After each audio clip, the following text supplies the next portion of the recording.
Le chevalier de Méret, dans son discours des agréments, disait de la grâce et de la beauté qu'elles n'étaient qu'une seule et même chose, qui paraît diversement et sous différents noms.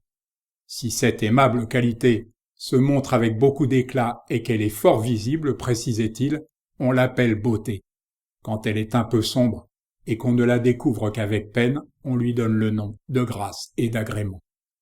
Pour le philosophe structuraliste Roland Barthes, la grâce se trouvait dans le détail, ce punctum, petit trou, piqûre ou petite tache, né du hasard autant que du talent, qui provoque en vous l'insondable blessure de l'art.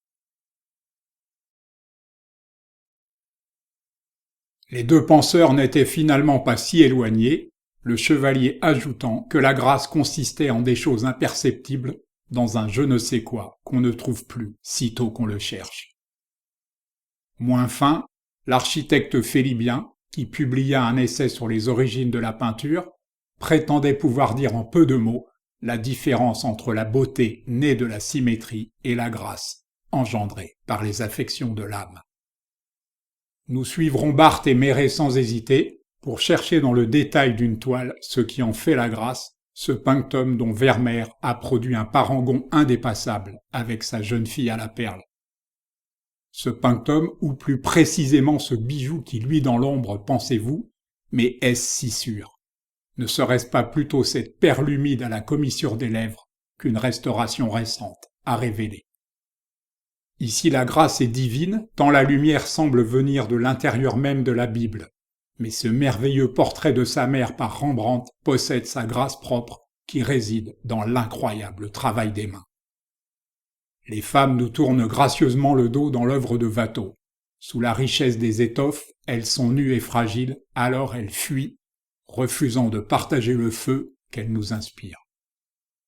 Ici, la grâce est issue de l'inconfort, de la tension du corps. Se cassant littéralement le cou pour s'abandonner à un moment de repos, cette jeune femme révèle une fragilité qui nous donne grand désir de la protéger.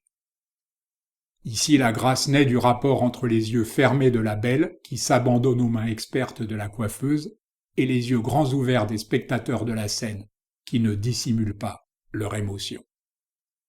Ici, la grâce ne réside ni dans la lourdeur des seins, ni dans la légèreté de la houppette à poudre, encore moins dans le bonnet, mais dans ces traces de vie sur le ventre, maternité antérieure, voire appendicectomie. Un demi-siècle avant Hammershøi, son père spirituel nous fit le coup du miroir.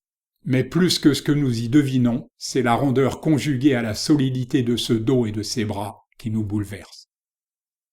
Pour Hammershøi, la grâce de son épouse résidait dans le mystère de sa vie secrète.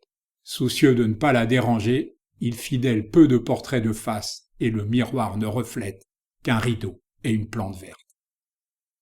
Elle réside ici dans ce nuage de cheveux volant au vent du sud. Il raconte l'extraordinaire destin de cette danseuse des rues, qui posa pour les plus grands artistes, dont un peintre américain qu'elle suivit jusqu'aux États-Unis. Le geste est doux mais sans appel, le chien doit quitter la table, ou plus exactement, le plan sur lequel il s'est placé, à hauteur de ses maîtres. Et la grâce naît de ce moment d'intimité quotidienne, partagée. Ici elle naît de la gestuelle, présente et à venir. Le printemps vient tout juste de se réveiller, et le bras de Cloris est tout à la fois une invitation à la suivre et la direction du pré fleuri où la célébration aura lieu. La grâce plus belle encore que la beauté, écrivait La Fontaine dans son long poème bucolique Adonis, dont Paul Valéry faisait le pari que Racine le connaissait par cœur. Je ne trouve qu'en vous je ne sais quelle grâce qui me charme toujours et jamais ne me lasse, déclare Assuérus à Esther, dans la tragédie éponyme du même Jean Racine. Mais si l'on s'en tient aux œuvres de Mary Cassatt, Wilhelm Hammershøi ou Antoine Watteau, la beauté se donnerait à contempler de face et la grâce de dos.